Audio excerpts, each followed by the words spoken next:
You contact them through an elaborate, shadowy underground organization. You never meet face-to-face, but still, a financial arrangement is made through their operatives, and what you want from them is clear to all involved parties. Days later, they are perched on a rooftop, dressed all in black and largely hidden from sight. Their target, some individual that has aggrieved you in some way, in their sights. They take the shot, fixing your problem, and then vanish back into the shadows, waiting for their next high-profile, but still secretive assignment.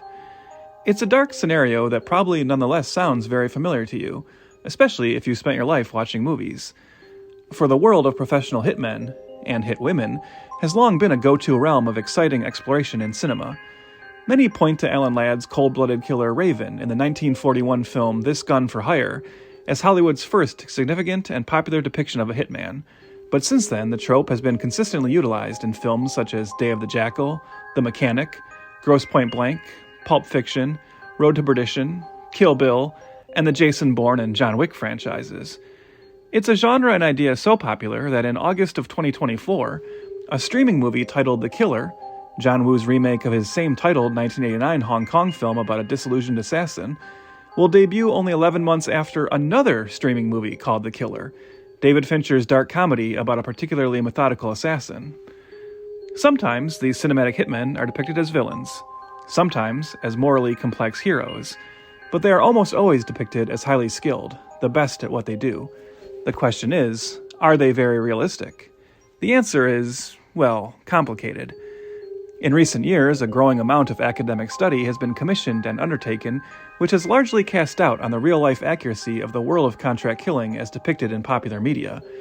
There's no doubt that murder for hire does exist, though typically it is far less glamorous than the romanticized version often shown in movies, a notion recently verbalized in yet another 2024 streaming hitman movie, Richard Linklater's aptly titled, well, Hitman. Various global studies conducted over the last 2 decades have found that as little as only 2% of all murders might be categorizable as contract killings, with most motivated by the end of a relationship, and often taking place for sums much lower than one might expect if they are again primarily thinking about the high-paid assassins of the movies. In fact, economist Samuel Cameron of the University of Bradford in Britain even theorized this might be why contract killing is actually rare, as typically what people are actually willing to pay to have someone kill for them is much lower than what one might expect as compensation for the effort and risk such a task would entail. Still, in 2014, a British investigation which looked at 39 years of evidence of actual hired killer cases proposed that there are 4 distinct categories of contract killers. Novices are young first-time killers, often involved in street culture and gang rivalries. Dilettantes are usually older and take the jobs out of a desperate financial need. Journeymen are typically crime family enforcers, often well known by law enforcement. But it's the final category, the masters, that are of most interest to Hollywood. These are the pros who travel from hit to hit and leave no trace. So it's probably not surprising that, while the authors of the study admitted they couldn't entirely argue that masters are fictional, and in fact most likely do exist, the masters are still the only category of contract killer for which they could find no actual concrete evidence, and therefore cannot verify any cases with any certainty. This is probably all the better for Hollywood, who can simply make up the stories of these master assassins without any concern for realism and plausibility in their world and behaviors, and without any thought of offending any actual contract killers by depicting their real-life exploits, and perhaps getting important details wrong. The filmmakers probably don't have to worry about potentially having a hit put out on them. The year is 1994, and Gaumont Buena Vista International, the French division of the Walt Disney Company, is ready to release the latest controversial effort from a rising French filmmaker, and in the process hopefully launch a new action thriller franchise with Leon the Professional. 10,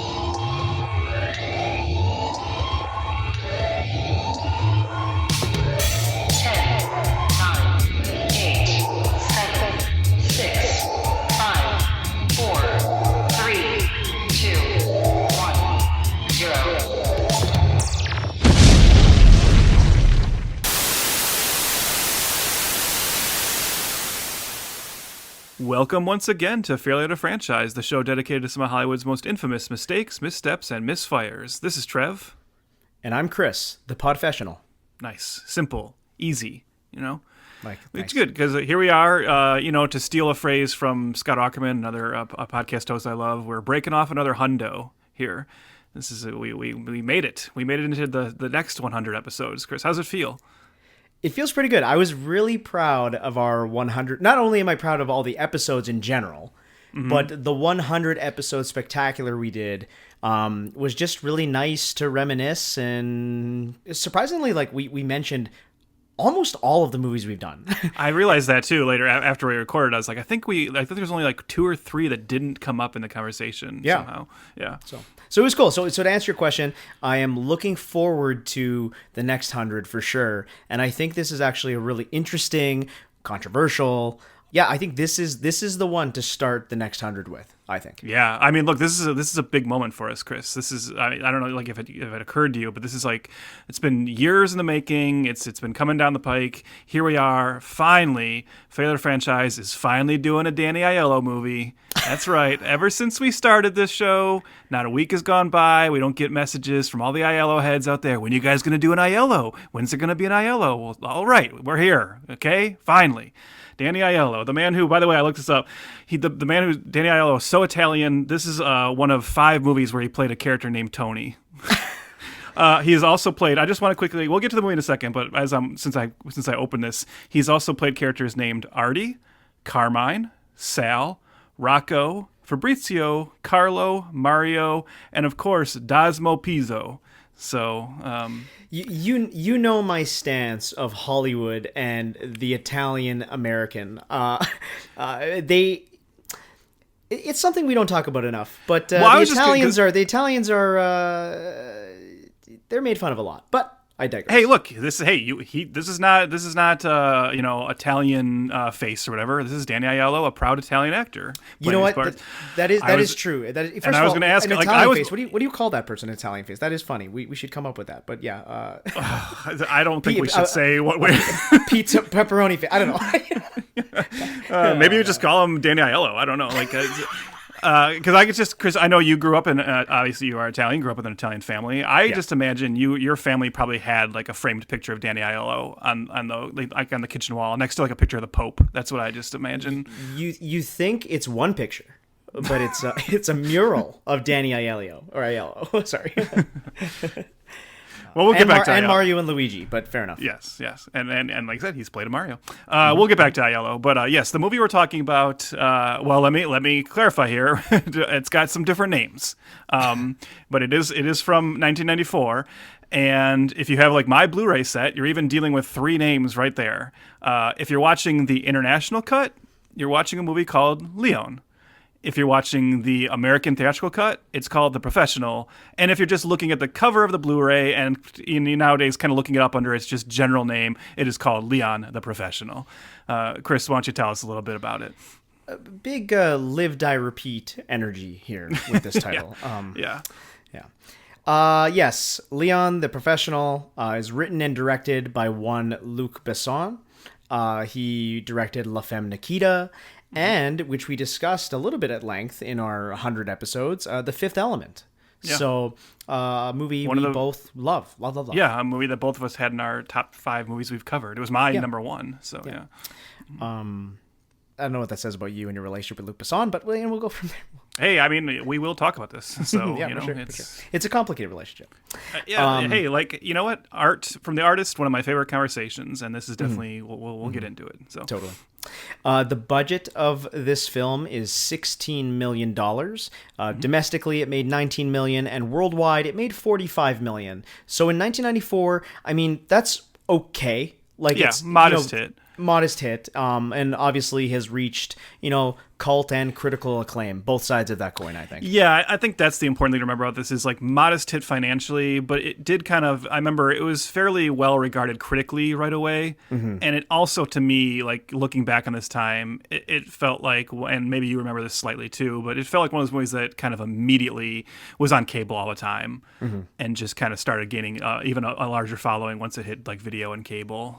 So, maybe not the biggest theatrical hit in the world, but it definitely found its audience pretty quickly after that. Yeah. Were you one of those people? Did you see it kind of right away? I didn't see it in the theater, no. So I'll tell you that.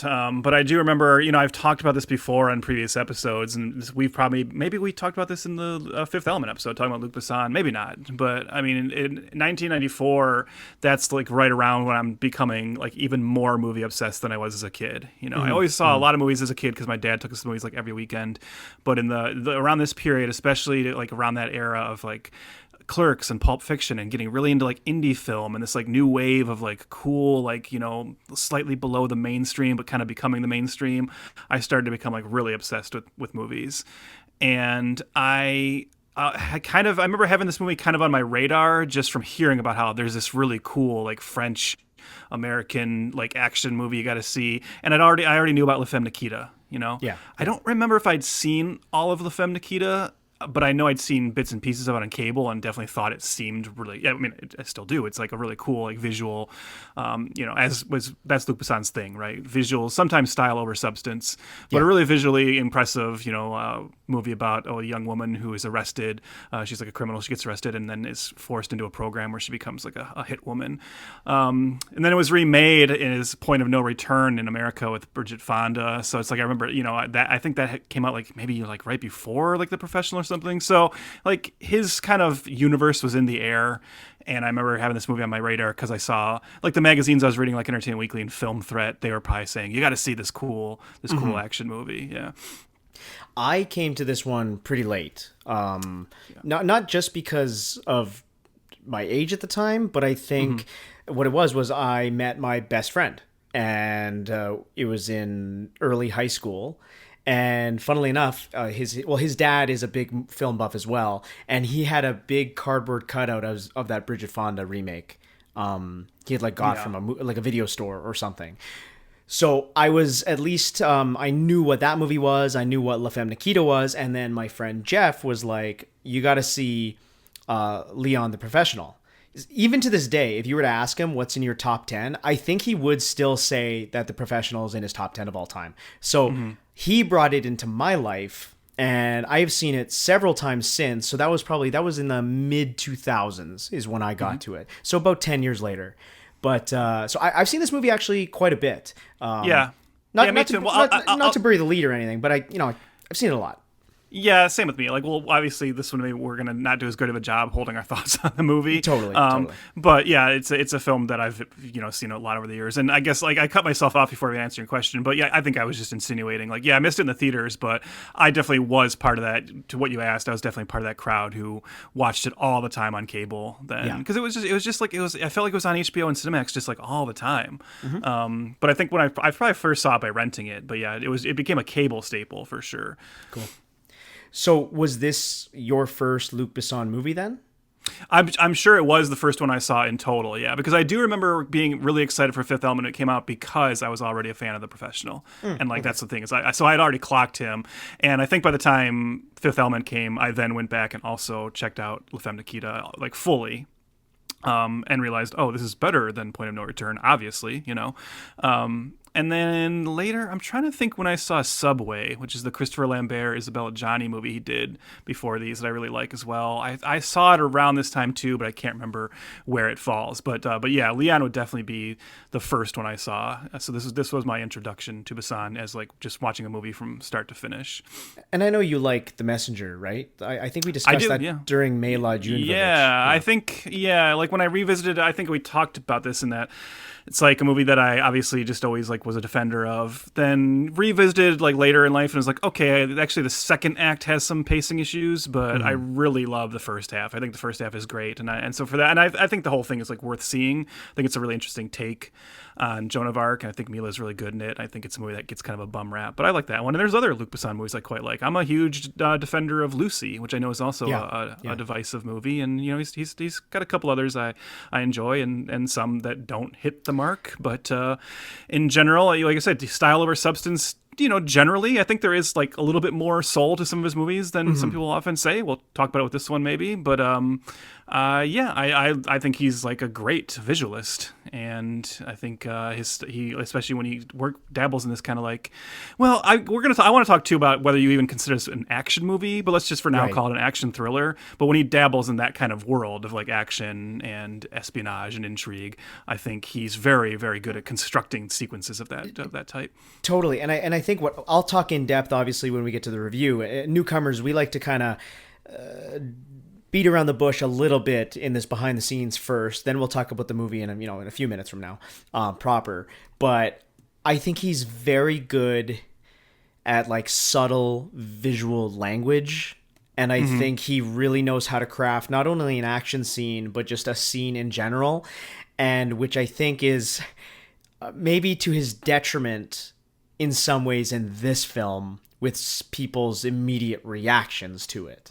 I have a lot to say about that, but I think he really shows the power of subtle filmmaking choices, if that makes any sense. Yeah, no, I know what you mean. Yeah, I mean, it was it's like people are hearing you saying that now, and then they're thinking of Ruby Rod and Fifth Element. And going, yes, he is clearly our most subtle filmmaker. But, everybody has a bombastic moment, but but yes, I like him as a filmmaker. I haven't seen important caveat. Oh, that's why I said it. I think I've seen a lot of his filmography. I haven't seen all of it. Like you said, you like Lucy. I saw Lucy in theaters. I thought it was actually really fun. I don't know if that's a movie we'll have to talk about on this podcast. I don't think so. I don't know that I've ever. Yeah, I don't know. I don't have it on the list, but I guess we could talk about it. Yeah. But I saw that. We're gonna see Valerian and the City of a Thousand Planets. That was. I'm going to see it again. I saw that in the theater. Oh wow. Okay. Yeah. And then Anna, that was another one from 2019. He's very dialed in on the female protagonist assassin film. Hey. Yeah, I think. I mean, look, or just female protagonist? Yeah, I think he likes beautiful women. I think he likes putting beautiful women on screen, and I think because La Femme Nikita was an early hit for him, I think it wasn't his first hit. He was already like becoming a well-regarded filmmaker in France. We should say like his. I don't know too much about the first movie he has listed, La Avant Dernière, and I'm sure I'm just completely butchering that pronunciation. But he did a movie with Jean Reno, who we'll talk about in a second, in 1983 called Le Dernier Combat, which I'm probably also messing up. But that was like a post-apocalyptic like sci-fi movie already. He was already kind of dabbling in that. Then he does Subway, which is about, this kind of criminal underworld in the subway with Christopher Lambert. Very cool movie. Then he did one called Big Blue, which I don't know too much about, but I know it was like a huge hit in France, and it was like a drama about free divers that also had Jean Reno in it. And I remember reading that was like... that wasn't very critically like well regarded, but the audiences just like totally took to it. And then he did La Femme Nikita. But I think La Femme Nikita like really blew him up internationally because that movie started to get like acclaim even, like I said, here over North America. So I think as someone who, he's French, he loves the French lifestyle, which he loves putting like beautiful women on the screen. He likes following the French laws. Yes, he does. Or sometimes not following them, and still, whatever. We'll get it. But we'll get there. Yeah. I think the La Femme Nikita like shadow has like hung over him for a long time. So he's just like kind of maybe trying to like always recapture that. Yeah, I agree. Okay, let's talk about the major players of the movie then too. Yeah, because you would say, we already kind of were joking around about Danny Aiello, who I'd call a fourth lead here, but really this is like a trio movie in terms of leads. And you asked me if this was my first Luc Besson, but it's actually important to kind of note that for me at least, these are three people that I think we are all very well aware of today. But I only knew one of these three going in to this movie at the time because this was our introduction, especially it was our introduction to one of these actors in America, and it was the world's introduction to another. Yeah. Who was the one that you knew of?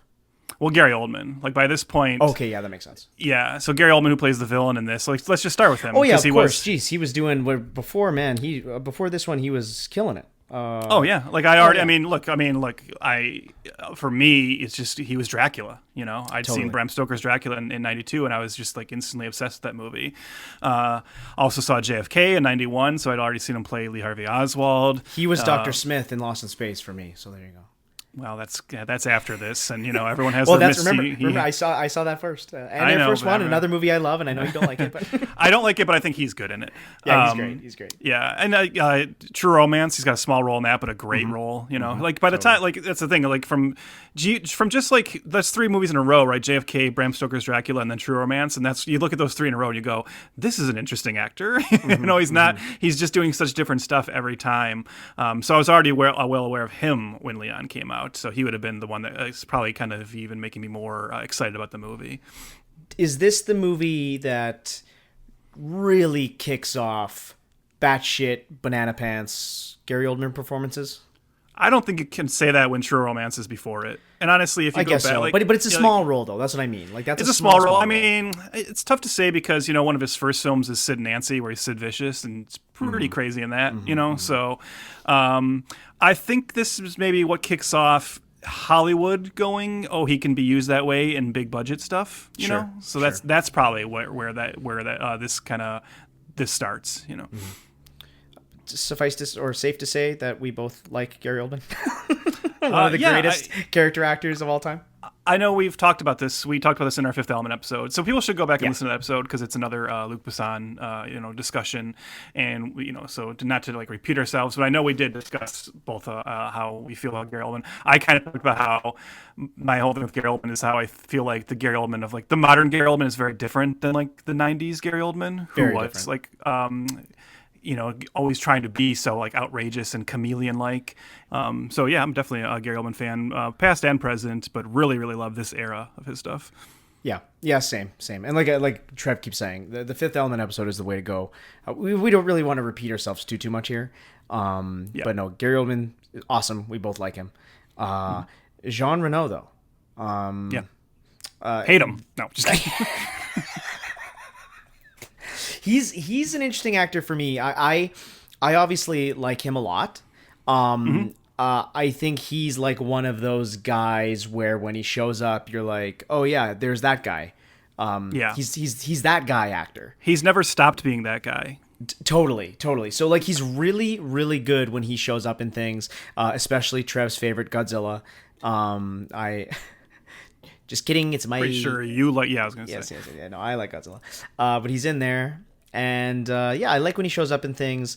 I don't know how many leading man titles I've seen of his outside of this one. If I'm being totally honest here. Well, he's not even given that many here, right? That's the thing. I mean, you're right. He's a huge star. He remains a huge star in France. I know he's still, he's like a leading man there and has been for a long time. He, like the professional, he was already a known actor in France by this time. But even the professional blowing up here, I feel like it just made him like you said, like a character supporting actor here at best. What role do you think that you played that changed your career? If you had to pick one. The professional, Léon, yeah. Yeah, the Big Blue also, but Léon was the achievement of the Big Blue in the eyes of the audience. Because I can talk now because it's a long time ago. Otherwise, it seems to be pretentious. But yes, those 2 roles, more Léon than the Big Blue, changed my life. There was that like one attempt there was that movie Just Visiting in 2001. Do you remember that? 2001. I'm on his filmography. It was a remake of French films where he played like a medieval knight that gets zapped into like modern day. It has Christina Applegate and Tara Reid. Great. But it was like, yeah, he'd already made the movie in France called Les Visiteurs, and then they're like, yeah, let's just remake it and have him play the part again, and it was a huge bomb. Mm-hmm. Yeah, I see he was in Rollerball, a movie that I absolutely despise. One of your favorites. Yeah, I also see he's in a French film called La Opération Corned Beef, and I don't know what that is, but I'm gonna try and find it now. Yeah. Throughout this episode, by the way, I'm loving your attempts at a French accent or. Yeah, I know. Wow. Okay. The least controversial thing that we're going to discuss. It got in my head because I always just say, like when I'm talking about this movie, I just say Leon, and then I'm watching the movie and they keep saying Leon, and I'm like, oh yeah, it's like, yeah. Okay, so this might I mean, be. you should be good at it since all your DVDs have the French titles on them. Like, You'd think so, but as a Western Canadian, I despise that. But no, it's funny because there was a time that I used to try to pronounce things the way it should be in their mother tongue, as they say. And sometimes you just sound like an asshole. It's like when I was a server for a long time, and there's people that's, you say bruschetta, right, for the toast and the tomatoes and the onions on there as an appetizer. Now, you're supposed to say bruschetta. That's the actual pronunciation. it's pretty good. Pretty good, buddy. Well, it is. Well, it's in my blood. But there was a time there that I tried it on for size as I would like talk to my tables and stuff. I'd be like, "Do you want some bruschetta?" And then sometimes you sound like a fucking dickhole. You know?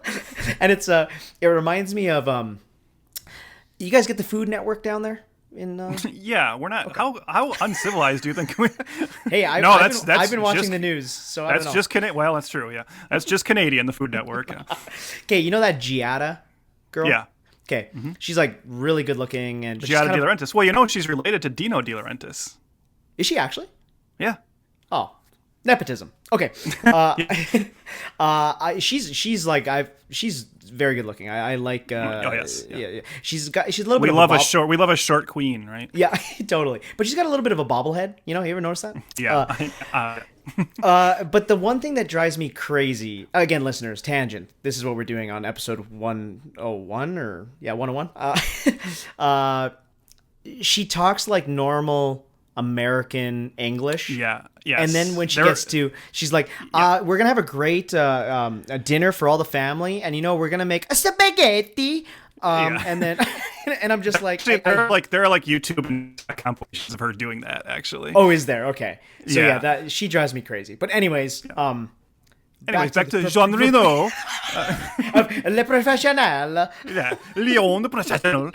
I don't even know. Like, I'm not even doing French anymore. We're just eating croissants and smoking cigars and having our little fucking hats on. Anyway. Get my beret on and anyway. I'm like dressed like a mime over here for some reason. But yeah, no, Jean Reno, definitely like him. But I'm with you. It's like it's kind of a bummer to me that he never got more of a shot at like leading man status here. Like I said, I love when he pops up. He's great in stuff like Ronin and the first Mission Impossible, but just never after The Professional, never really got that signature Hollywood leading role. He's got a great face. He does. He's got a great voice too. Like it's like he's kind of is like the complete package. Totally. Yeah. Okay, Natalie Portman. This was her first role of her entire career. First role ever, like not just movies, like anything. First acting credit. 11 years old. She's in this movie. Obviously, we all know who Natalie Portman is today. She's in some of the biggest hits of all time. She's in so many acclaimed things. She's got Oscar. She's got a Oscar. But I have had I don't ever want to say love-hate of Natalie Portman. I think I've always really liked her, and then she like kind of got annoying there for a bit. But I think I really just genuinely like seeing her on screen. Recently, me and you were very big fans of May December. I thought she was excellent in that. She's not so good in the Star Wars prequels, but I guess nobody is, so that's not really her fault. She's giving the performance Lucas asked her to give. Yeah, so Natalie Portman, she's, one of my crushes that, very much was on my wall, posters of Padme Amidala, as much as I want to shit on the prequels. Yeah, and what was that movie? Oh, yeah, when she played the stripper, Closer. I used to work in the movie theater, and I would go check the theater during those scenes. Yeah. And of course, we loved her as Jane Foster in your favorite MCU movie, Thor: Love and Thunder. So. Oh yes, absolutely, top tier Marvel. That's where they should have stopped there for other reasons. Not her problem though, not her fault. That movie, no. Love her in V for Vendetta. Yes, yeah. Love V for. I was thinking about V for Vendetta. Yeah, I was thinking about it a couple days ago. I rewatched Speed Racer. My fiance has never seen it before, and I was thinking, man, what are the other things the Wachowskis have done that are kind of off the beaten path? And I know they kind of like helped produce that one and maybe ghost directed some stuff of it. Yeah. But V for Vendetta is a badass movie. Yeah, no, she's great in that. I mean, you mentioned the Oscar, like Black Swan. I mean, come on, she's Black Swan, top 10 material for me. I absolutely love Black Swan. But there was a time, I guess, what I mean by when she got annoying, I don't want to sound too mean about that now that I think about what I said. And look, we also, like, as people should remember, we don't like talking shit about actors either. We don't like talking shit about actors. That's for damn sure. 100% haven't done it yet, so yeah. But now. I remember somebody talked shit about her as an actor was it the line that we met at, or was it a different time? Do you remember this? I don't know. Okay, this may have been the Comic-Con. So, listeners, me and Trev met at Comic-Con in the Hall H line. Okay, and then we became friends. I think the Comic-Con I was at before, somebody worked for Marvel in some capacity and was in line with us and started talking. You stand in line for hours when you're at Comic-Con.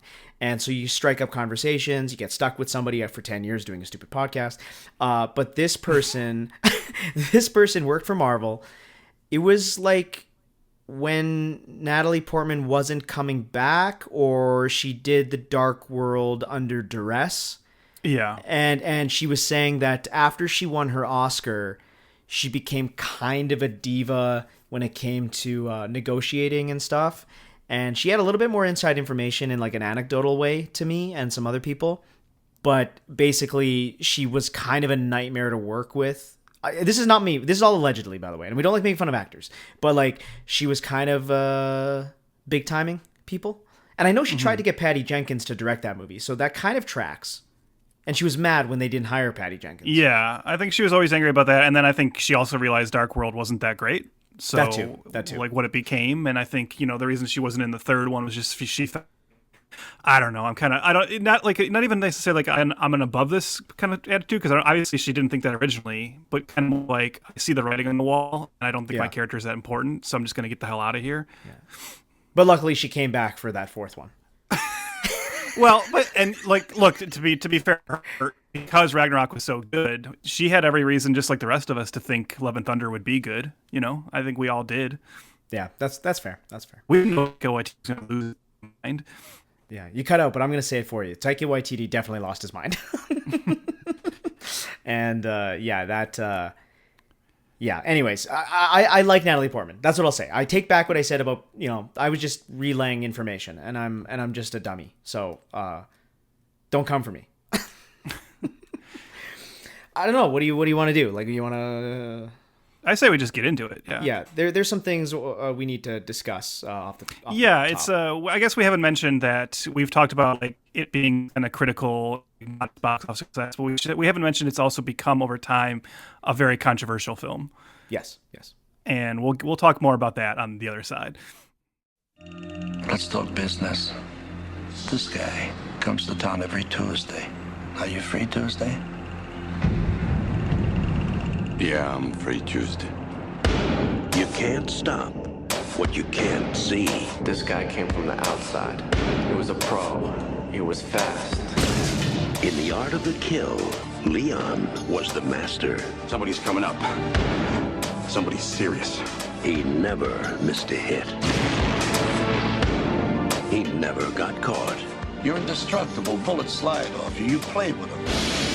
And above all else, he never had a reason to care. Until now. I like these calm little moments before the storm. My family was shot down by DEA officers. 3 kids here. One of them is missing. Find her. Please open the door. Please. From the director of La Femme Nikita. If you don't help me, I'll die tonight. I can feel it. An innocent girl with no one else to turn to. What exactly do you do for a living?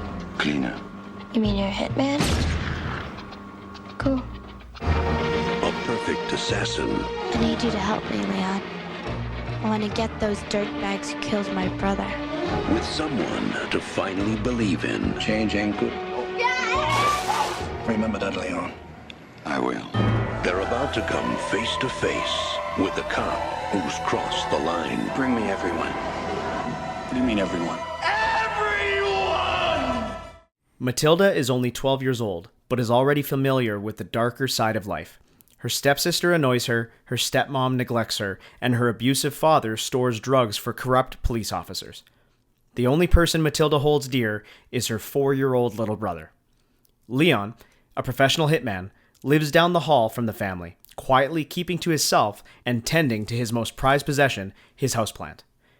When Matilda's family is brutally murdered by the crooked DEA agent Stansfield, Matilda joins forces with a reluctant Leon to learn his deadly trade and avenge her family's deaths. The professional, whatever you want to call it. Chris, why don't you go first and tell us what you think about this? What you said was like not your first watch by far. No, I've seen this, again, quite a few times. I own the film, so not to bury but I like it, so I own it. But I think, okay, so there's a little bit of a tidbit we have to explain here. And Luc Besson has a history, and this movie is known for being inspired by his real life. And not that he's an assassin. Yeah, oh wow, that's exciting. It's because his wife, he met when she was 12 and he was 29. Second wife. Mm-hmm. And they started dating at 15. She was 15. He was 32. Yeah. 32, yeah, right. And then she became pregnant at 16. Mm-hmm. And they both, what's her name? Mai Wen. That's his wife. Are they still together? No, because remember he broke up with her during Fifth Element, and he got together with Milla Jovovich. Right. And now he has a fourth wife. Yeah. So they're both on the record saying that this movie is inspired by their love affair. So that's the weird part right off the start. So what I will say about this movie is that I still think it's very, very effective. I still think it has an awesome villain. It's stylized action. I think it totally does what it sets out to do as an action thriller / I guess slight, romantic thing.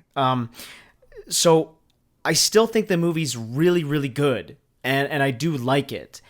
But I wish I could be blissfully unaware like I used to be and delete the background information out of my head to fully, really, truly still love this movie. Because I think it still works.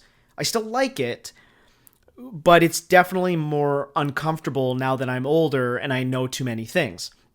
Now, I mentioned earlier that Luc Besson is very good at subtle filmmaking, and it really shows the power of subtle filmmaking.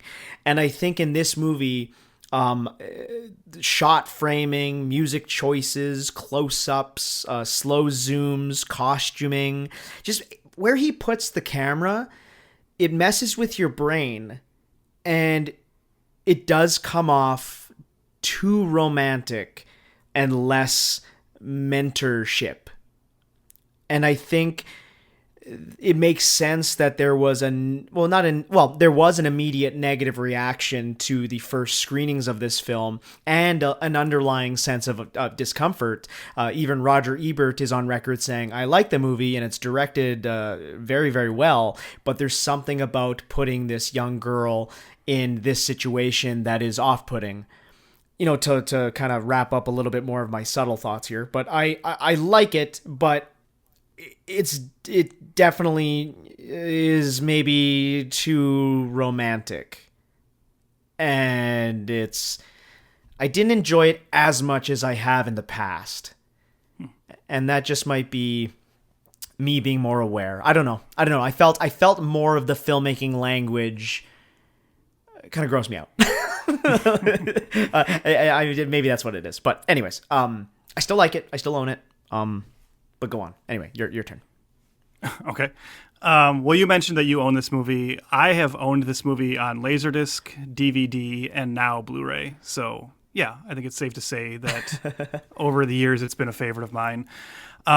Look, it's an uncomfortable movie, right? And like you, the first time I saw it, I didn't know that, And even thinking back to it, watching it now, you kind of see some male gaze shots on like, the 12-year-old Natalie Portman that I didn't pick up on when I first saw it, because I realized when I first saw it, I was 13 or 14, right? That meant nothing to me. Like it was just like, it wouldn't affect me the same way it does now as a man in my 40s watching it and going like, ooh, that's strange, that the movie's doing this. But so I agree, the movie is uncomfortable, but I also think the movie is actually surprisingly tender at times. It's moving, it's horrifying, it's exciting. And when a movie is all of those things, I can't help but say it's still a good, effective movie, And I think this is where you do get into very interesting questions about the art versus the artist, and also what is a piece of art when it's not just one person making it. We're going to talk a little bit about like what Jean Reno brought to the part, and like how the performances might be nullifying some of Luc Besson's intentions. Yes. Because I still watch the movie, and let's just say it. Jean Reno is on record as saying that he intentionally plays Leon as kind of mentally slow and emotionally repressed, and maybe recognizing, the potential issues with it.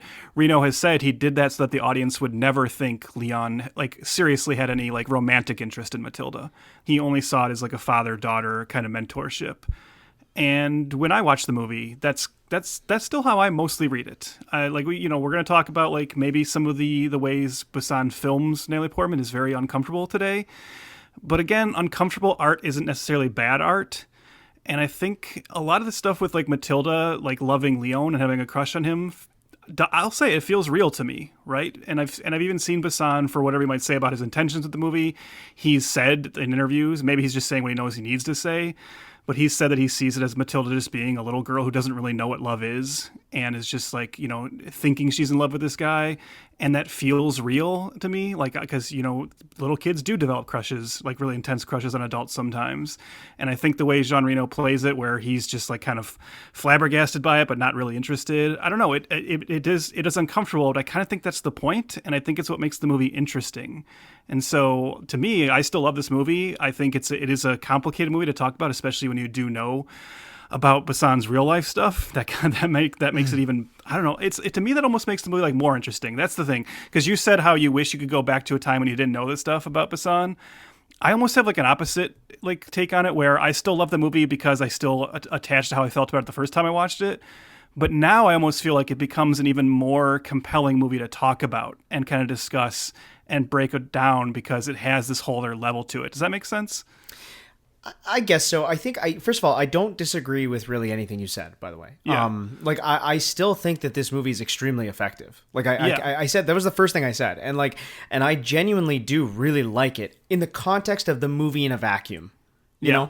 And I think where Jean Reno, I get it. I agree. His take as this very still, childlike, slowish guy works, and it doesn't really feel like he's reciprocating. I get it, I agree, but it doesn't feel like Luc Besson, the filmmaker, isn't reciprocating, if that makes any sense. I feel like through the camera lens, the movie and the director is flirting with Natalie Portman as a child, and I don't think that Leon is.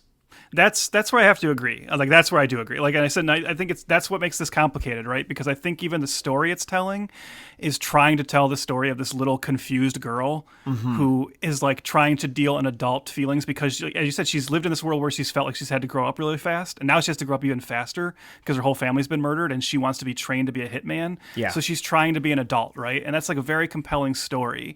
And I think that's actually can be told like innocently and even kind of cute and charming. And I think the movie on a script level is doing that. And I think the performers are doing that. Definitely. And then, then the camera is not always doing that. And it's Besson's, like, I hate this term because it sounds so pretentious, but the mise en scene of the film is circumventing Reno's efforts to keep it low key.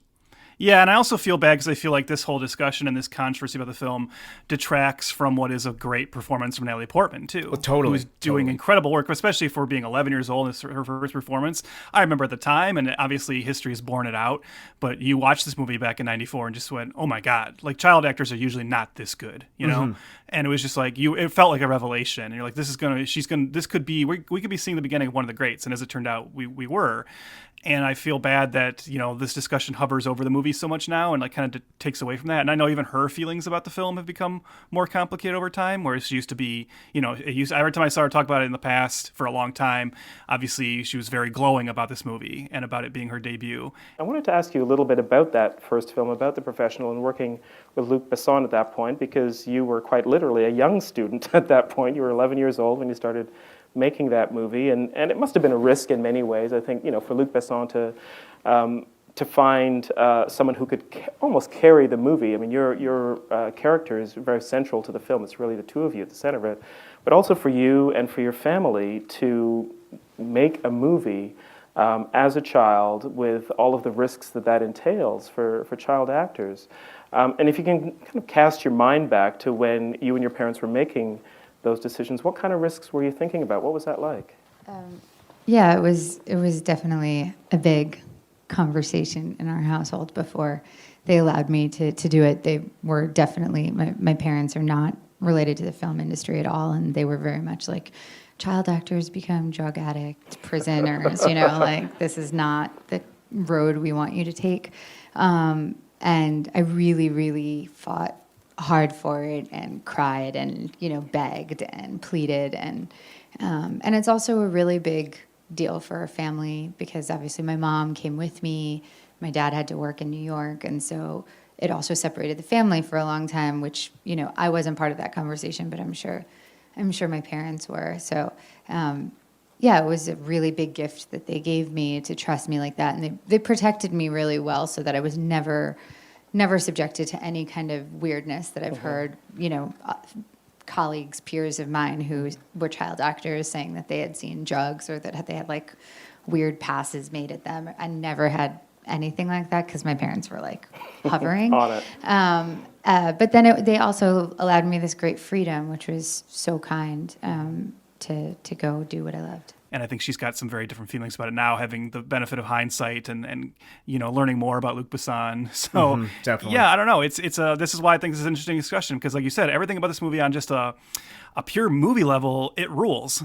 Right? Yeah, it does. It's really hard not to get into this movie, and then you step back and think, oh, okay, there is something weird going on like underneath the surface here. But again, I think that's what's interesting about art sometimes, and I like plenty of art from questionable people, and this is just another example of that, and I don't want to throw it all out because of that. If anything, I want to just I just want to allow that to be part of the discussion. 100%. And I feel like with Portman, first of all, it doesn't help, or maybe it does help that Portman's face has like not changed. She almost looks like a little mini-me version of herself now. She's just aged extremely well. Natalie Portman plays this so mature, and Jean Reno's playing it so childlike that they both kind of meet each other in the middle. If that makes sense, that the bond is sold because of that. Like he's kind of low intellect, she's high intellect. They balance each other out. She's doing adult chores like picking up the groceries and the milk, and he's like playing with a sock puppet. So they're meeting in the middle. It's an oven mitt. Come on, Chris. Well, that's what I mean. That's what I meant to say. I couldn't remember. Again, the mentorship does work. Like you said, on a script level, on a performance level. But man, again, subtle filmmaking matters. And there's some times where the camera is staying too long on either a certain body part or on a longing look of one of the two. I agree completely about children having crushes on adults. That is very, very common. I mean, hell, I think back when I was a kid and I had crushes on a lot of my cousins' older friends. And it almost sounded like I was going to say cousins, by the way. And my cousins' older friends, I know particularly one I remember one in particular when I was very young that I had a major crush on her. Her name was Jackie. And kids fall for that type of thing, right? Because you don't know. You're so innocent and kind of stupid. Like it's just you don't really understand. And I think Portman sells that For Yes. sure. She does not understand when she says, Leon, like, I'm falling in love with you, or, I want you to be my boyfriend and stuff like that. As a distinction, I want to say, I watched the theatrical cut. Mm-hmm. There is an extended cut with 25 extra minutes that I've never actually seen. Trev, did you watch it? That's the one I watched. Yeah. In fact, Okay. that is the only version I will watch now. I think it is. So that's when they say it's an extended cut. It's actually like the European cut. Essentially, it's the one that was released in Europe. Because you talked about earlier when the American test audiences got really kind of put off by one particular scene, so they took that out. And I'll talk about that scene. But I think in general, the additions in the extended cut are great. And I think they actually are sorely missed. And this is a case where I like the theatrical cut just fine. It's the one I saw and lived with for a very long time. But once I finally saw the European cut, it is definitely my preferred version now. And I can talk about some of the other differences. But yeah, there's, I know you're alluding to, obviously, the most controversial scene in that extended cut is there is a moment where Matilda actually asks Leon to be her first lover. She says, I want you to be the first person I make love to. And of course he says no. And so obviously audiences are like, yikes, that. So that scene was taken out. But the really sad thing about losing that scene is, first of all, again, and Besson has said, even there, he says again, maybe it's just him saying what he knows he needs to say. But he's always said it's strange to me the audience didn't, like it, because I always just saw it as she doesn't know what she's saying. She doesn't know what sex really is or what this means to make this proposition to him. And he obviously turns her down. But the really sad thing about losing that scene is it continues to where he then tells her his backstory, and he actually explains the whole story about why he fled, Europe and came to live in America. And he tells this kind of really tragic story about how he was in love with this woman, but her family was a really well-to-do family, and his family was poor, and they were thought of as they were disrespectable. So her dad didn't want her to be with him, and her dad killed her. And then the police, because the family was so high up and respectable, the dad didn't really do any time for it. So Leon killed him. And then Leon had to flee the country. And that's why he came to America and ended up working for Tony. And it's this really interesting piece of backstory for him. And it's just not in the theatrical cut. And it's well, that's a shame to lose that because you're taking out the other part. And I also think, that then goes into, after that, he says so no, I can never, not only are you too young for me, but I can never love anyone else again anyways. He's trying to dissuade her even more by saying, I will never love anyone else because that was my love. I lost her. And Matilda accepts that. And she goes, okay, but tonight, can we at least sleep in bed together? And she's really, and again, it's that, okay, yes, yeeks, but it's even kind of sold because there's a whole running gag in the movie where he never sleeps in a bed, right? He only sleeps in a chair. And so she always gets the bed because he always just sleeps sitting, and she wants him to finally sleep in a bed. And she's like, okay, can we just sleep in bed tonight? And then they end up cuddling and falling asleep.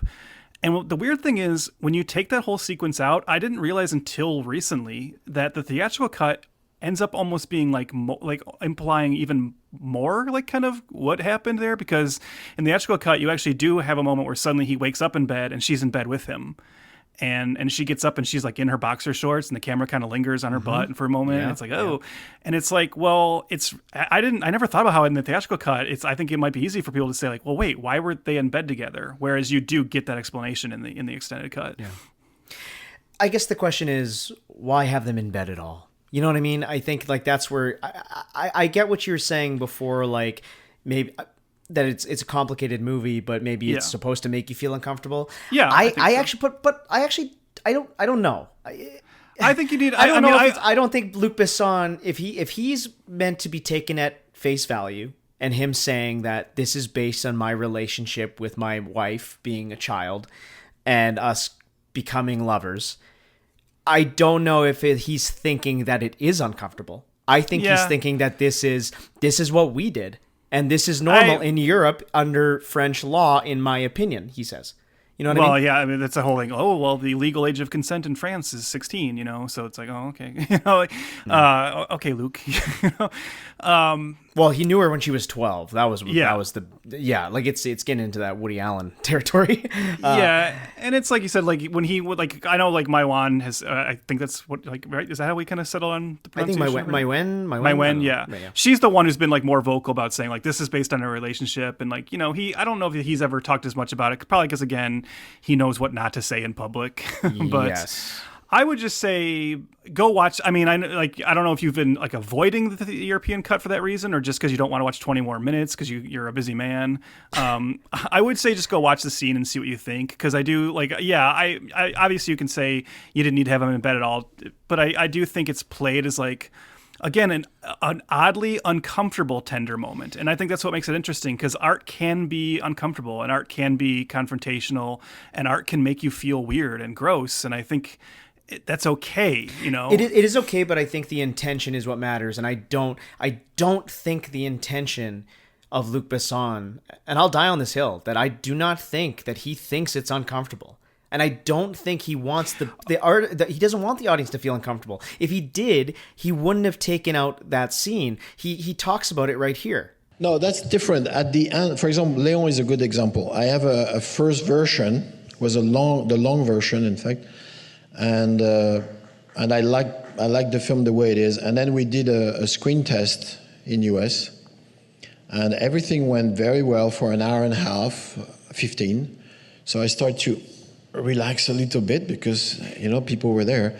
And then suddenly there is one scene and one guy say, "No fucking way." And then 200 people stand up and leave. Wow.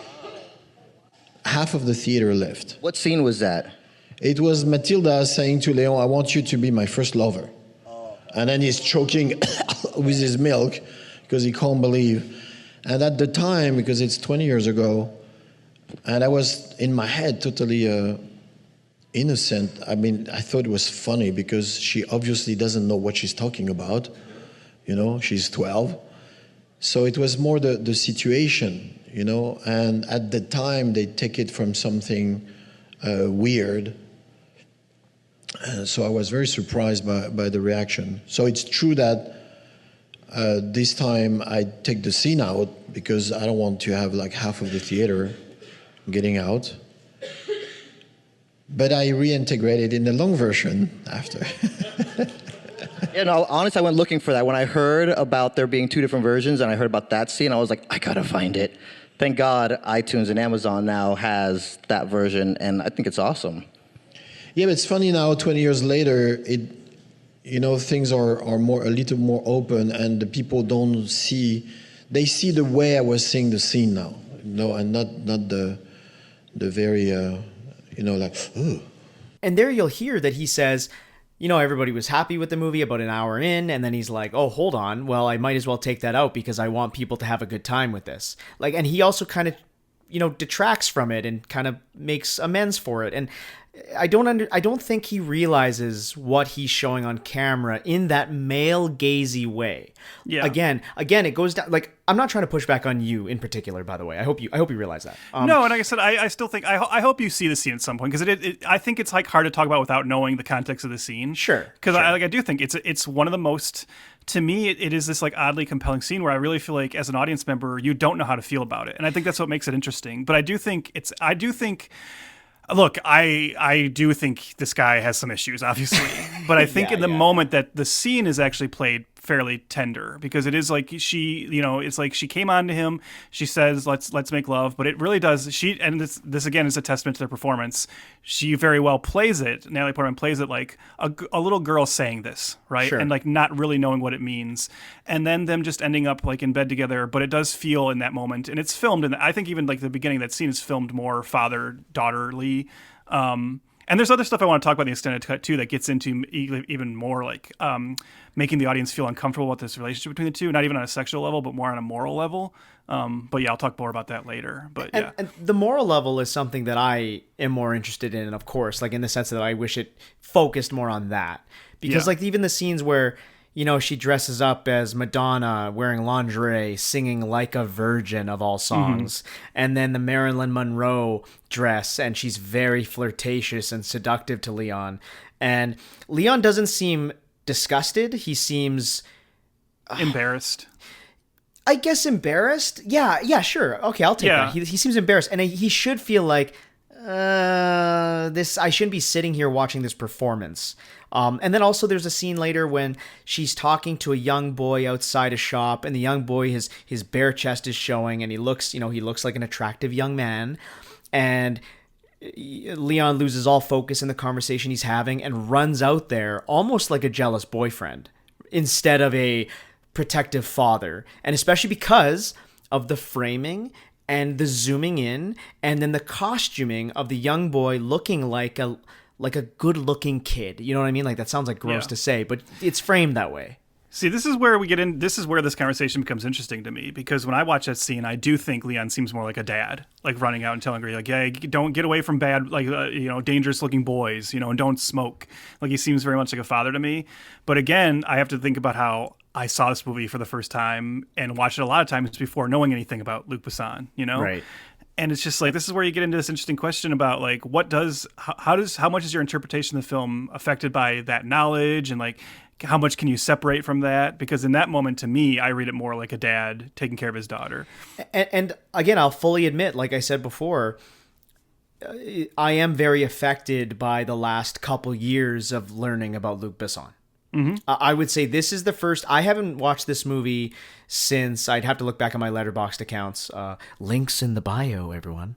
But it's been a few years, and it was definitely prior to a lot of knowledge. I think I did say I felt a little uncomfortable just because I was older.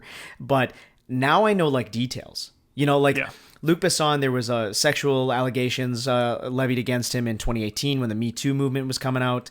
And that's why Natalie Portman actually spoke more about this movie during the women's marches in LA, saying that it made her uncomfortable now. She sounded, less into it. She called it cringy, uncomfortable, hasn't aged well. She's not super, I don't know if she hasn't used the word proud of it anymore, but she definitely felt like it was sexualizing a preteen.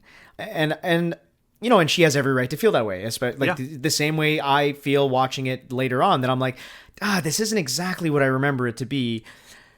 But like you keep saying, it makes it an interesting conversation. And I please, listener, if you haven't seen this movie or you haven't seen it in a long time, and this is either new knowledge to you or whatnot, please check it out and make your own decision by it. I'm not trying to sway you. I don't think Trev is trying to sway you either. No. I think both reads on the film are equal, and it is a fascinating artistic artifact, I guess.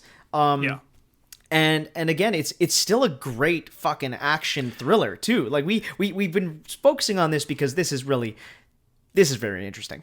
Well, but that's my thing, is like, to me, that's what I mean how it's almost like this is the curse of the film, right? Mm-hmm. Where it makes it like uncomfortable and maybe problematic, but to me that's also what makes the movie even more interesting, Right. Because there's a lot of like hitman action movies that are good, and then this one has this like whole other layer of like moral complexity and moral ickiness that I think is like, like I said, I think a lot of the best art out there challenges us. There are other movies that challenge us in terms of like, is this glorifying violence? Or, it's really funny. I showed this to my fiance Liz, and we had this same discussion we're having now for like 30 minutes after the movie, right? Yeah. About like the sexuality of it. And Liz picked up right away because it was her first time watching it. So she didn't have the, like I said, my brain might be broken by the fact that I first saw this when I was 14. So I wasn't clocking the fact of how the camera was leering on a 12-year-old, right? Because I was only 2 years older than her. Maybe I was even 13. I don't know, like depending on when it came out.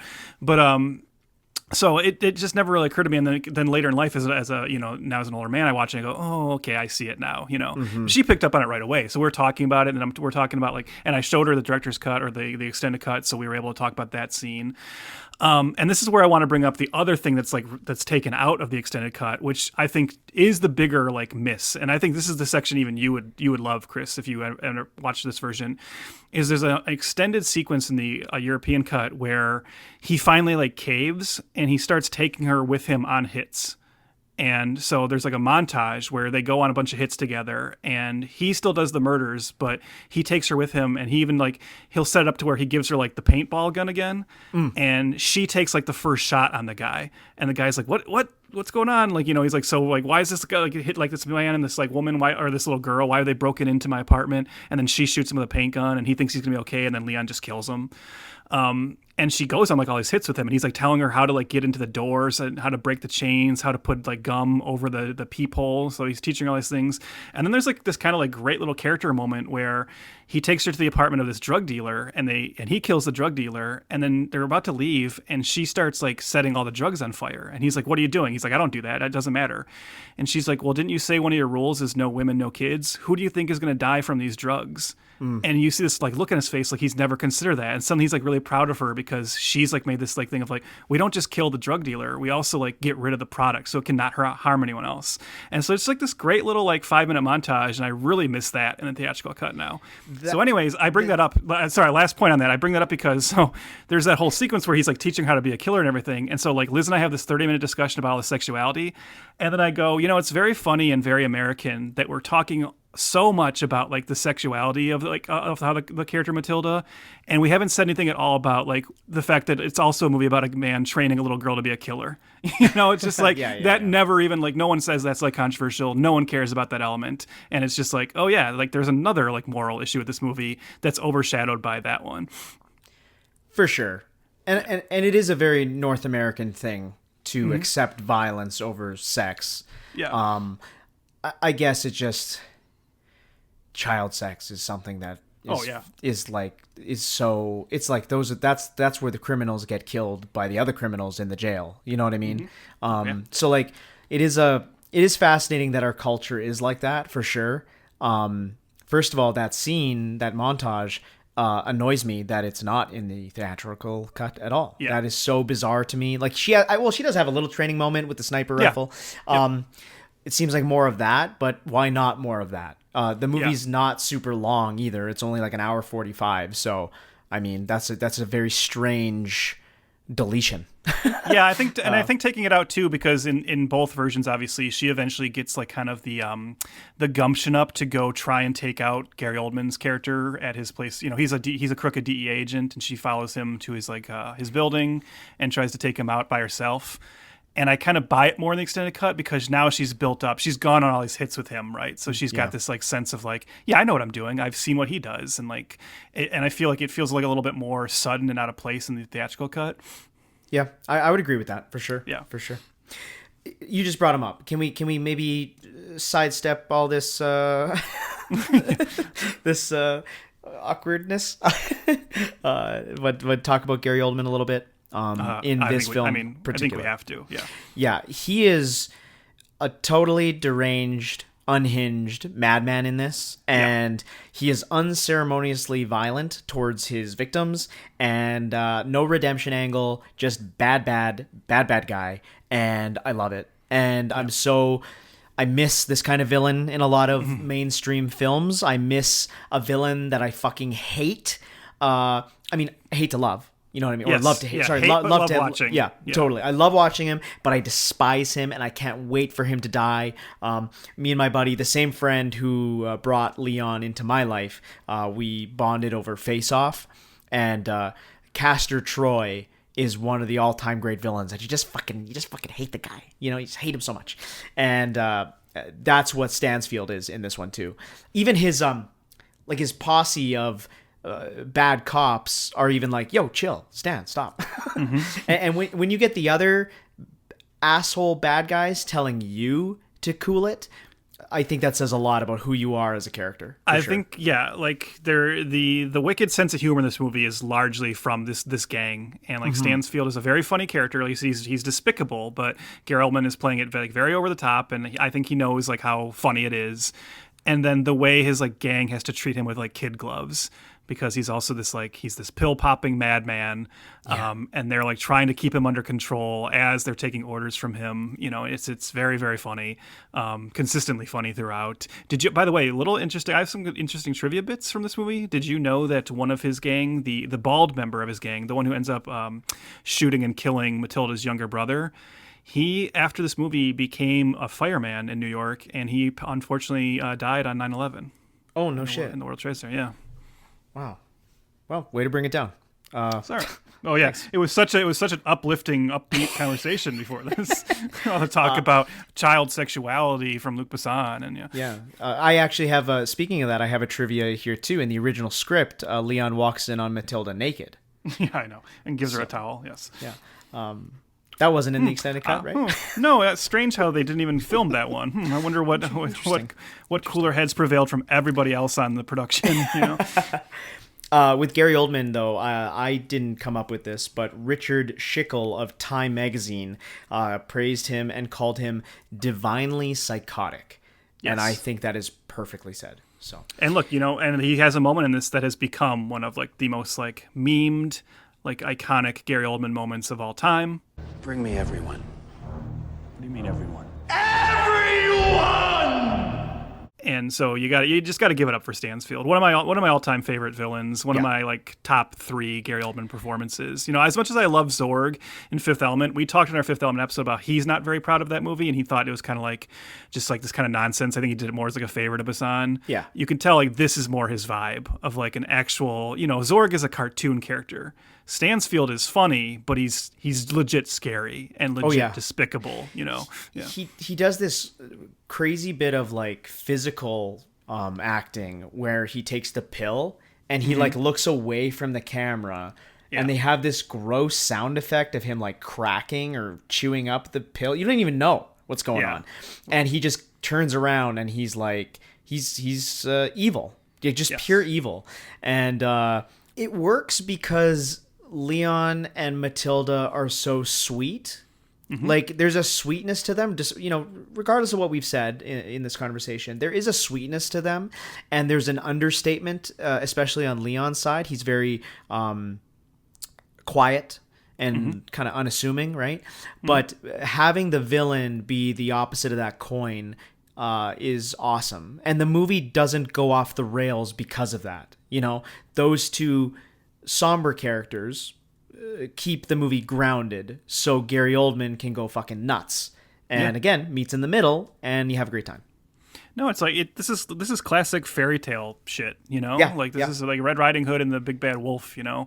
There's such a like there is a total innocence to Matilda, there's an innocence to Leon. So the best counterbalance to that is just pure evil. And I mean, it's like exemplified in the scene where Matilda, you know, tries and fails to do a hit on Stansfield, and he ends up like kind of, you know, capturing her in the bathroom, and just like that's a scary scene. Like the intensity of the way he's like standing over her and dominating her, it's just like it's terrifying. Or just the first time you meet him and they break into Matilda's home and immediately start gunning everybody down. Like Matilda's stepmom is in the bath, like her eyes are closed listening to music. He just kicks the door down and blows her away with a shotgun, kills 2 children, one from behind while she's running away from him. And he's like gleefully doing it. Again, there's a power to Luc Besson's filmmaking. He knows how to shoot something scary. He knows how to shoot something romantic. He knows how to he just knows how to shoot. Like his films do what they set out to accomplish. You know what I mean? So you feel excited and terrified in the beginning of this film, and every time you see Stansfield, your back is a little bit more against the wall. Shoot and edit. We talked about his editing in the Fifth Element episode too, and I think we have to highlight it again here. You know, like the editing in this movie is great as well. Like that sequence, the slaughter of the family, the way that sequence is edited to like Stanfield's kind of like interior, like, you know, the music he's playing for himself. He's kind of, you know, doing this whole like Beethoven, Mozart. By the way, interestingly enough, Stansfield obsessed with Beethoven, right? That's a character beat. And Gary Oldman played Beethoven in Immortal Beloved, which came out the same year as The Professional. Oh, weird. Also, I know you love your weird connections. You mentioned that he blows away he blows away Matilda's mom. Yeah. That mom is played by the great Ellen Greene, who of course played Audrey in the Little Shop of Horrors musical. But also she was a main cast member of Pushing Daisies, starring Anna Friel, who was the female lead of our last movie, Land of the Lost. Wow. You feel good about yourself, don't you? I do. As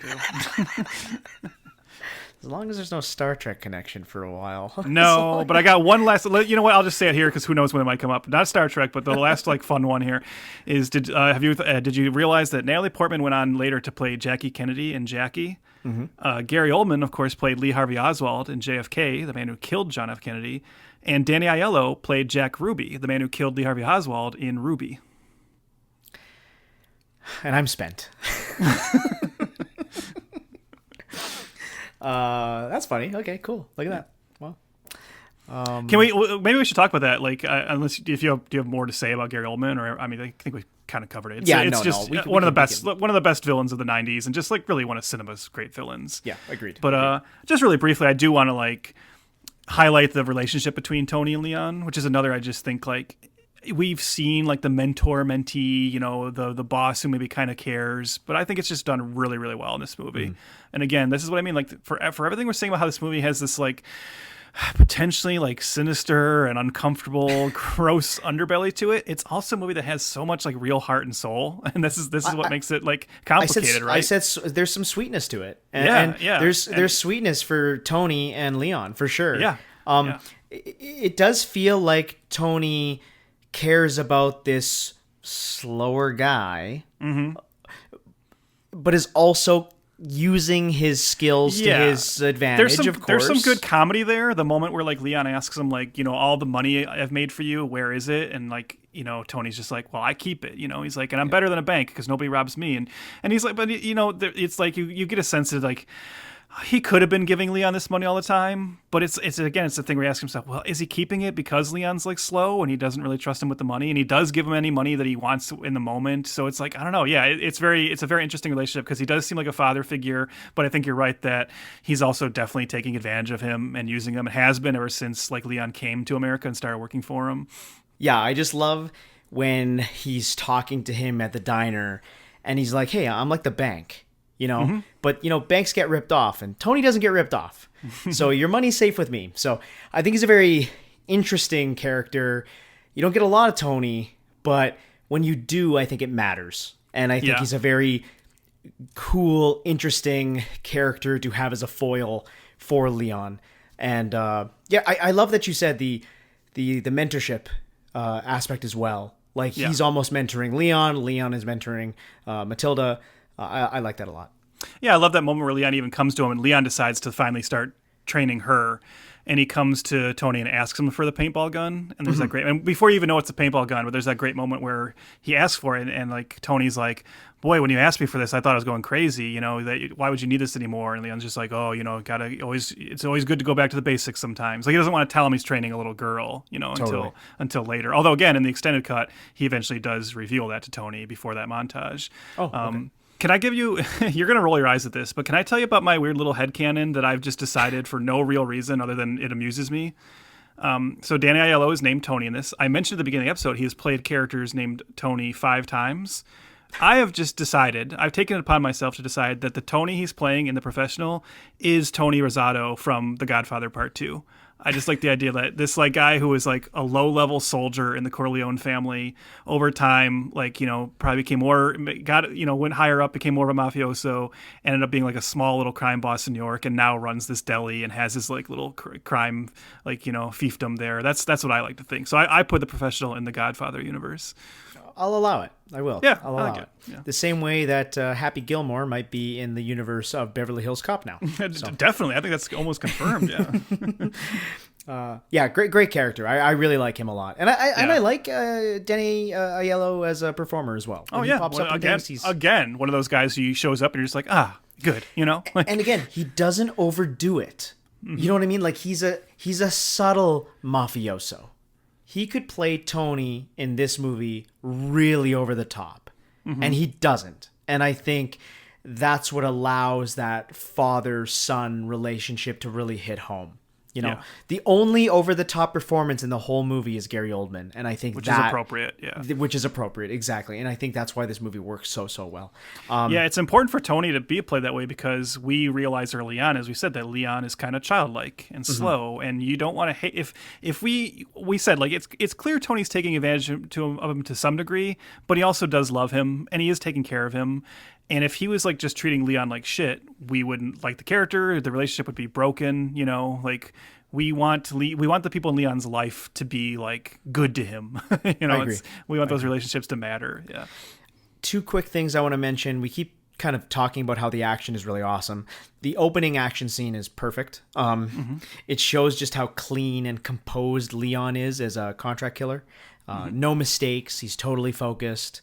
Walking by that bullet hole and just like looking in it. Oh, so good. Love that. It's basically what Godzilla does in the Godzilla movie. Remember, there's that big tunnel. That's and yeah. Okay, stop it. That's my headcanon. Leon is Godzilla. That speaking of like headcanon, and I don't even know how serious he is about this, but like Luc Besson has talked about how the whole reason he cast Jean Reno in this was because Jean Reno already played a kind of similar part in La Femme Nikita. Right. He plays Victor, like a cleaner that shows up to a sister in like the second half of the movie. And Luc Besson is, I remember saying, and I remember I took him at his word like so much when I was younger, but now I think maybe he was just being cheeky, where he's like maybe Leon is like Victor's like American cousin, and I realized that's probably not, especially when I hear like Leon talk about his like backstory in the other cut. But that opening sequence is like the scene that's most like La Femme Nikita-ish, and where he feels like, oh yeah, I can see why there's such a 1-to-1 correlation between Victor and Leon. Yeah. I also wanted to mention for score whores out there. Oh man. The score for this movie is awesome. Yes. Eric Serra is the composer, and he scored Fifth Element and a bunch of Besson films. But this score is very reminiscent of one of the best Bond movies of all time, GoldenEye.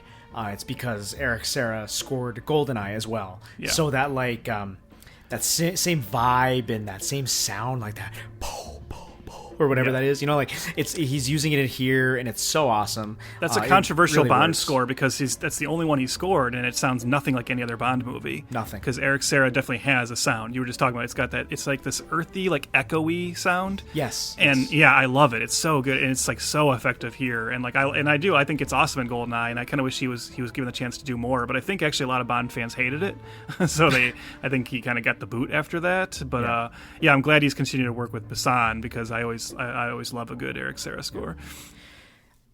I think this has been a really lively conversation, and I like that we've been talking about the controversy and all the things we love. Again, you have to. Yeah. I keep saying that people still should watch this. I still think it's great. Like I really do, and it's just, when I watched it, I was a little aware of it, and maybe next time I watch it, I'm gonna try my best to kick those thoughts out of my head. I don't even know that you need to kick them out of your head. I don't know. It's strange, because I hope people don't say I'm just giving like bad people a pass if they make interesting art. That's not my point.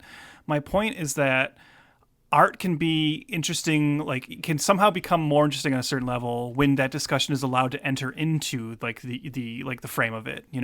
It's like, look, I love Alfred Hitchcock, again, as a filmmaker.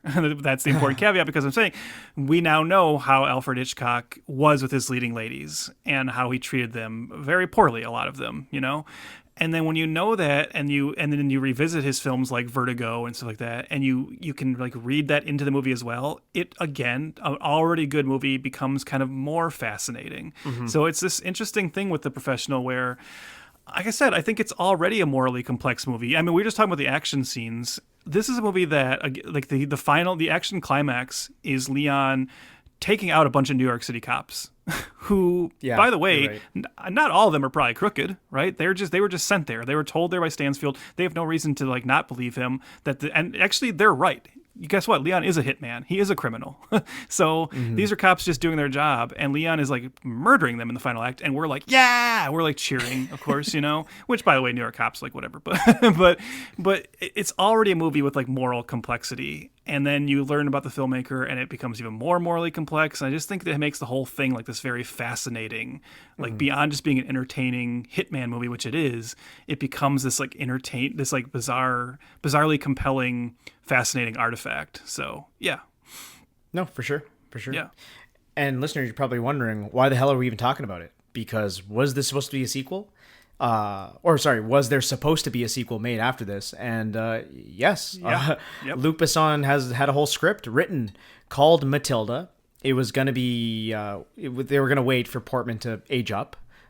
Much to Luc Besson's detriment. He didn't want that to happen. But, yeah, that's probably why it didn't happen. He's like, I lost interest when she got a little older. Yeah, exactly. And she was supposed to be a cleaner, like supposed to be a hitman or hitwoman. And what stopped this film from getting made is that Besson pissed off the company he was working for, because he went to go start his own thing called Europa Corp.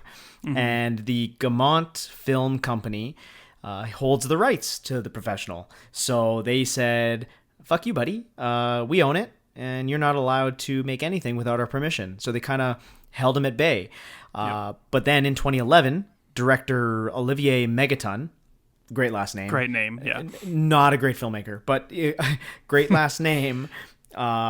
He and Besson are frequent collaborators on a lot of things, and they based this script and morphed it into the Zoe Saldana vehicle Colombiana, about a young cleaner. So they kind of changed it, and it's not a pseudo sequel, I wouldn't say. They just morphed that script into Colombiana, which is a movie that I blind bought when it came out. I own it. I liked it.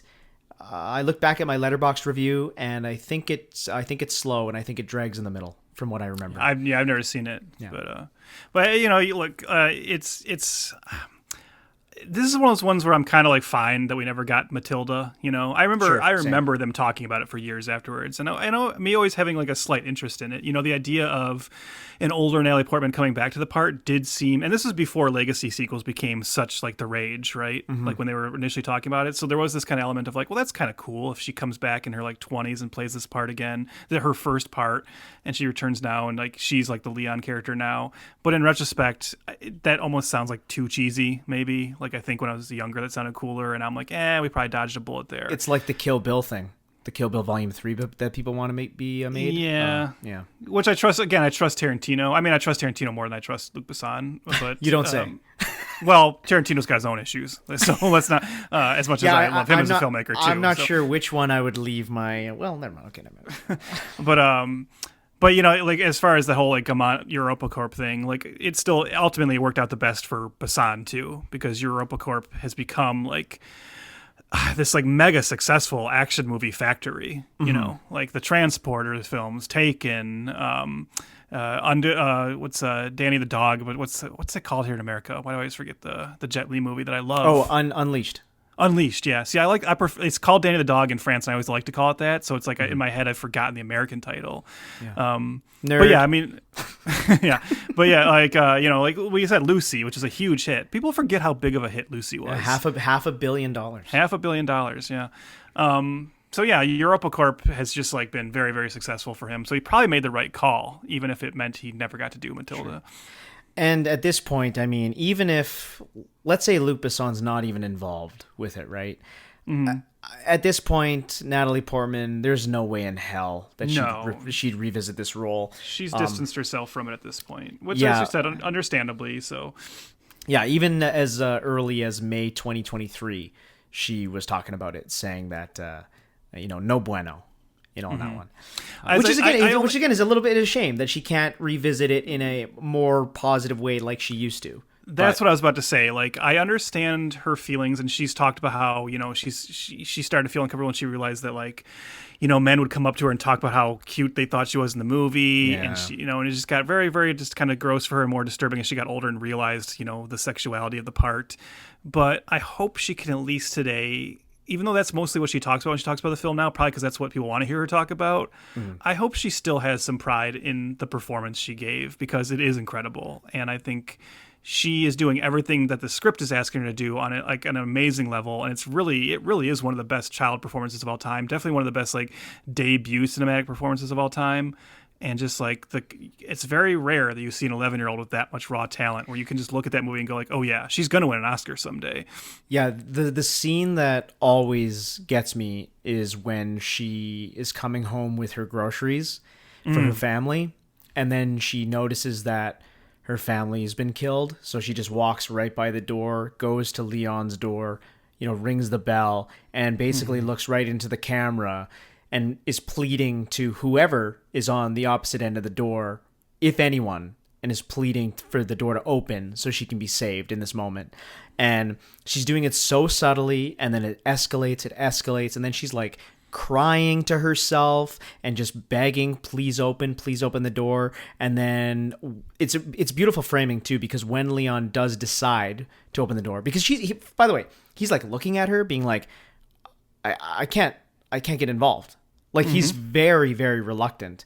But he does open up the door, and the way that the framing works is that when he opens up the door, it's the camera's focused in on Natalie Portman's face still, and the light from his apartment, overtakes her, and it's almost like, you know, heaven. You know, like, oh my God, it's a gateway. We have saved you. It's very beautiful. And again, Luc Besson, for as fucking creepy as he is, and you just love that moment because then she goes and turns on Transformers. She turns on Transformers 3 times. Okay, I actually love that. Like, you talk about like the small little details in this movie. I love that part too because it's like very clever where she realizes like. Because the bad guy comes up at the door because like he hears that they're looking for like a missing little girl, and he's like, well, hey, a little girl just walked by here, maybe it was her. And then she turns on Transformers really loud so that he hears it, and he goes like, no, there's no way a little girl who just saw her family murdered would put on cartoons, so it must not be her. I love that as a little detail. I agree. Hey, what do you think about the part where we didn't mention, just really quickly, Sure. There's a scene, I think it's in both cuts. Remind me if it's not in the theatrical, if you don't know what I'm talking about, but there's a scene where when he first decides to let her stay, like that night, there's a brief moment where he considers just killing Matilda to put her out of her misery. He walks up to her and holds a gun to her head and then changes his mind. Do you think all those like Luke Skywalker, Last Jedi like freaks like watch that scene and just like lose it? Like, no, Leon wouldn't do that. Yeah, I personally think that scene was fantastic. It was very shocking. I had forgotten about that. It's very quick too. The scene is not long, but it's Leon is in his bed or in his chair, being like, "What do I do with this kid now?" And he decides to put his silencer on his gun and walk up to her, like very quickly too, while she's sleeping, and hold the gun right to her head. And then he sits with it for a couple seconds and is like, "Never mind," and goes back to his chair. Yeah. She doesn't wake up. She doesn't see this happen. It's very expertly done and is really fucked up. And it adds a lot to his character. It's a very good character moment. Big time. Yeah. Big time. Yep. The same way it was in The Last Jedi. It was a very great character moment. And come at us, bros. Stupid idiots. Honestly, that's really what I have to say about Leon. I think this movie is great. It still is great. Two battling sides of my brain during this viewing in particular, but like again, I own it. I ain't tossing my fucking Blu-ray away. That's for sure. I think it's fair to just say this movie is great. To me, this is a movie that passes the dread test. I would just say what we can do is we can say it's great, and we can just throw a little asterisk on it, and that's all. That's all you need to do. You know, just like great. There's an asterisk there to like it's great, but there's some additional consideration there, and just be prepared to. Grapple with some uncomfortable elements of it. But again, sometimes when art challenges you and skeeves you out, don't avoid it because of that. Speaking of art challenging Trev and making you nervous and children at play,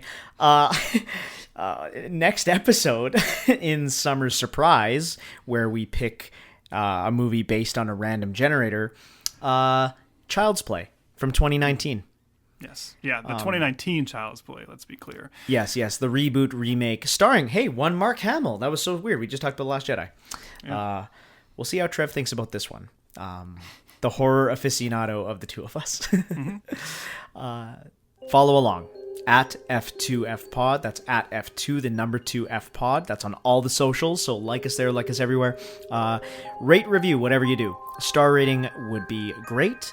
And just join the tribe and hit that subscribe and follow along amongst Summer Surprise. Child's Play should be a fun conversation, or the death of Trev. We don't know, actually. We'll see. We'll see if he shows up for the episode after.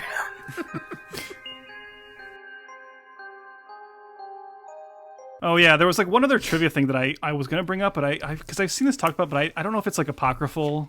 Did you hear the story about how like some guy had just like robbed a store, and he was like running through New York trying to get away, and then he turned the corner and he saw, and they were filming the scene where all the cop cars pull up to the hotel. Oh, that's funny. And he gave himself up. He didn't realize they were fake cops. Oh, I've heard that.